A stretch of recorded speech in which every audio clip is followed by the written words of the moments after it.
नमस्ते प्यारे बच्चों।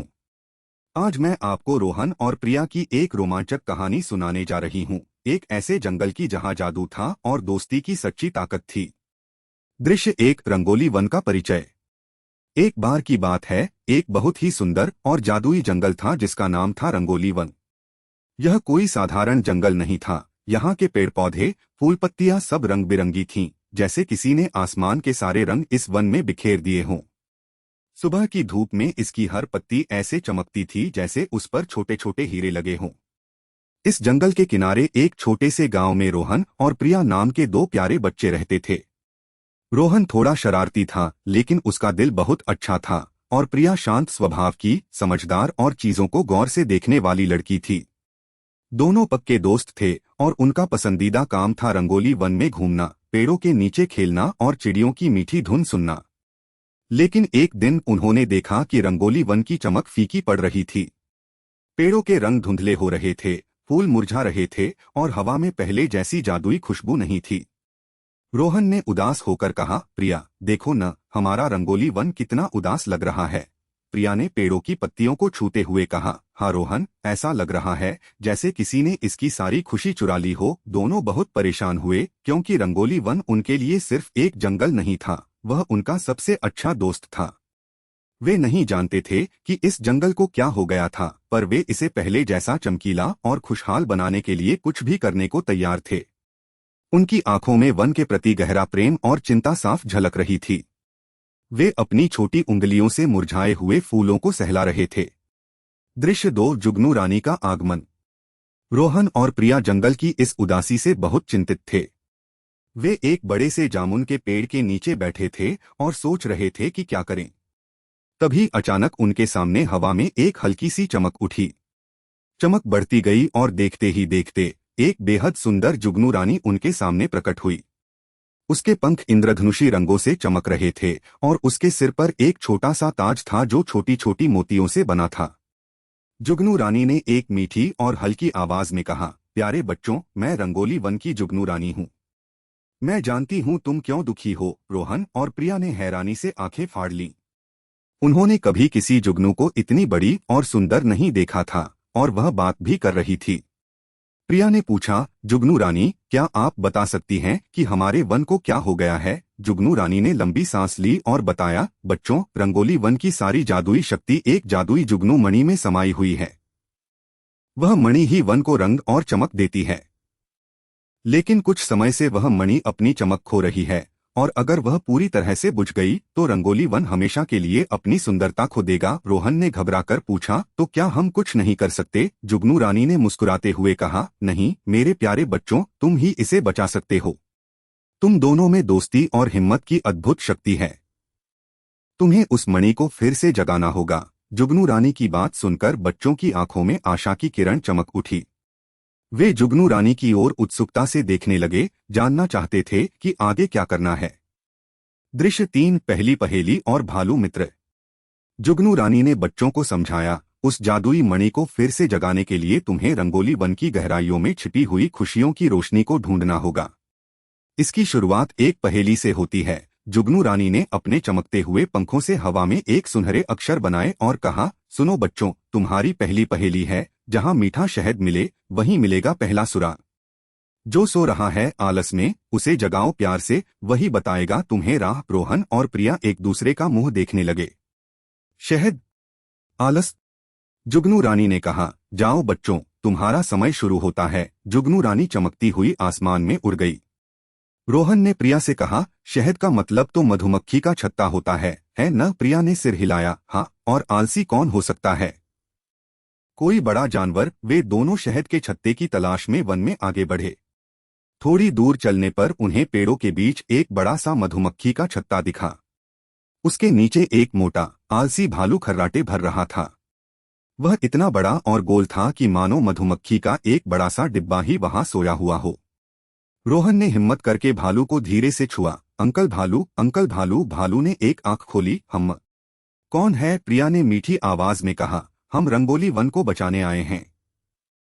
हमें आपसे कुछ पूछना है। क्या आप हमें पहला सुराग बता सकते हैं? भालू ने उंगली से शहद के छत्ते की ओर इशारा किया। पहले मुझे थोड़ा मीठा शहद चाहिए, फिर बताऊंगा। रोहन और प्रिया ने मिलकर कुछ सूखी पत्तियां और एक छोटा कटोरा ढूंढा और बड़ी सावधानी से छत्ते से थोड़ा सा शहद निकालकर भालू को दिया। भालू शहद खाकर खुश हो गया और बोला, वाह, बहुत मीठा। अब सुनो मेरी पहेली का जवाब। नदी पर बनती पर नाव नहीं, चमकती है पर तारा नहीं, जब खुशियां हो संग तो करती है झिलमिल, बताओ क्या? रोहन तुरंत बोला, टिमटिमाती पुलिया। भालू ने मुस्कुराकर सिर हिलाया, शाबाश। अब जाओ नदी की ओर। दृश्य 4, टिमटिमाती पुलिया का रहस्य। भालू से सुराग पाकर रोहन और प्रिया नदी की ओर भागे। उन्हें पता था कि रंगोली वन में एक टिमटिमाती पुलिया थी जो अक्सर चमकती रहती थी, पर अब उन्हें डर था कि वह भी अपनी चमक खो चुकी होगी। जब वे नदी के पास पहुंचे तो उन्होंने देखा कि पुलिया पहले जैसी नहीं थी। वह लकड़ी की बनी एक छोटी सी पुलिया थी जिसके ऊपर जादुई जुगनू धूल चमकती थी, लेकिन अब वह धूल बहुत फीकी पड़ गई थी और पुलिया अंधेरे में डूबी हुई सी लग रही थी। पुलिया के बीच में कुछ लकड़ी के तख्ते हिल रहे थे और नीचे पानी की आवाज डरावनी लग रही थी। रोहन ने कहा, ओह नो, यह तो बहुत डरावनी लग रही है। हम इसे कैसे पार करेंगे? प्रिया ने अपनी समझदारी दिखाई। उसने कहा, रुको रोहन, घबराओ मत। देखो, जहां जुगनू धूल थोड़ी ज्यादा दिख रही है, शायद वहीं से गुजरना सुरक्षित होगा। और जो तख्ते थोड़े चमकीले लग रहे हैं, वे शायद मजबूत होंगे। प्रिया ने ध्यान से पुलिया के हर तख्ते को देखा। उसने अपनी छोटी उंगली से उन तख्तों को छुआ जो थोड़े मजबूत लग रहे थे और उन पर थोड़ी बहुत जुगनू धूल बाकी थी। उसने एक रास्ता बनाया और रोहन से कहा, पहले मैं जाऊंगी, तुम मेरा हाथ पकड़कर मेरे पीछे आना। रोहन ने प्रिया का हाथ कसकर पकड़ लिया। धीरे धीरे, कदम कदम पर ध्यान रखते हुए वे पुलिया पार करने लगे। प्रिया आगे आगे सावधानी से रास्ता बना रही थी और रोहन उसका हाथ थामे हुए था। जब वे लगभग बीच में पहुंचे तो एक तख्ता चरमराया। रोहन डर गया, लेकिन प्रिया ने कहा, शांत रहो रोहन, मुझे विश्वास है कि हम कर लेंगे। उनकी एकजुटता और सूझबूझ से उन्होंने आखिर पुलिया को सुरक्षित पार कर लिया। जैसे ही उन्होंने आखिरी कदम रखा, पुलिया के कुछ फीके जुगनू फिर से चमकने लगे, मानो उनकी हिम्मत की सराहना कर रहे हों। दृश्य 5, गिलहरी की मदद। टिमटिमाती पुलिया पार करने के बाद रोहन और प्रिया थोड़ी देर सुस्ताने के लिए एक घने पेड़ के नीचे बैठ गए। तभी उन्होंने पास के झाड़ी से एक पतली सी आवाज सुनी, कुकू, मेरी अखरोट, मेरा खाना। उन्होंने देखा कि एक नन्ही गिलहरी जिसका नाम चिंगी था, बहुत परेशान लग रही थी। वह इधर उधर भाग रही थी और उसकी आंखों में आंसू थे। प्रिया ने पूछा, क्या हुआ चिंगी, तुम इतनी परेशान क्यों हो? चिंगी ने अपनी छोटी पूंछ हिलाई और बताया, मैंने अपने सर्दियों के लिए सारे अखरोट यहाँ एक छेद में छिपाए थे, लेकिन मैं भूल गई हूँ कि वह छेद कहाँ है। अब मुझे सर्दी में क्या खाने को मिलेगा? रोहन को उस पर दया आ गई। उसने कहा, घबराओ मत चिंगी, हम तुम्हारी मदद करेंगे। अखरोट कहाँ छिपे हो सकते हैं? चिंगी ने रोते हुए बताया कि उसने उन्हें एक लाल फूलों वाली झाड़ी के पास छिपाया था। रोहन और प्रिया ने तुरंत मदद का हाथ बढ़ाया। वे इधर उधर अखरोट ढूंढने लगे। रोहन ने झाड़ियों में गहरी खुदाई की और प्रिया ने अपनी तेज नजरों से आसपास की जमीन पर गिरी हुई पत्तियों और टहनियों के बीच अखरोट के निशानों को तलाशा। कुछ देर बाद रोहन को एक जगह नरम मिट्टी दिखी। उसने वहां से खुदाई की और एक एक करके चिंगी के सारे अखरोट बाहर निकाल दिए। चिंगी खुशी से उछल पड़ी, तुम दोनों कितने अच्छे हो, तुमने मेरी मदद की। चिंगी ने रोहन और प्रिया को धन्यवाद दिया और फिर कहा, तुम्हारी मदद के बदले मैं तुम्हें अगला रास्ता बताती हूँ। तुम सीधे उस गुनगुनाती गुफा की ओर जाओ जहां से हमेशा एक अजीब सी धुन आती रहती है। चिंगी ने उन्हें जंगल के एक खास हिस्से की ओर इशारा किया जहां पेड़ों की जड़ें जमीन से ऊपर उठी हुई थीं और उनके बीच एक रहस्यमय रास्ता दिखाई दे रहा था।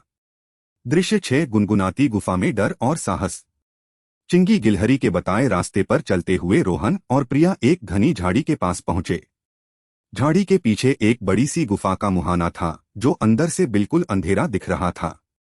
इस गुफा का नाम था गुनगुनाती गुफा क्योंकि इसके अंदर से हमेशा एक हल्की सी गुनगुनाने की आवाज आती रहती थी। आज भी उन्हें वह आवाज सुनाई दे रही थी जो थोड़ी डरावनी लग रही थी। प्रिया ने थोड़ा हिचकिचाते हुए कहा, रोहन, यह गुफा तो बहुत अंधेरी है, मुझे डर लग रहा है। रोहन ने बहादुर बनने की कोशिश की, कोई बात नहीं प्रिया, हम एक दूसरे का हाथ पकड़कर चलेंगे। जुगनू रानी ने कहा था कि हमें हिम्मत नहीं हारनी चाहिए। उन्होंने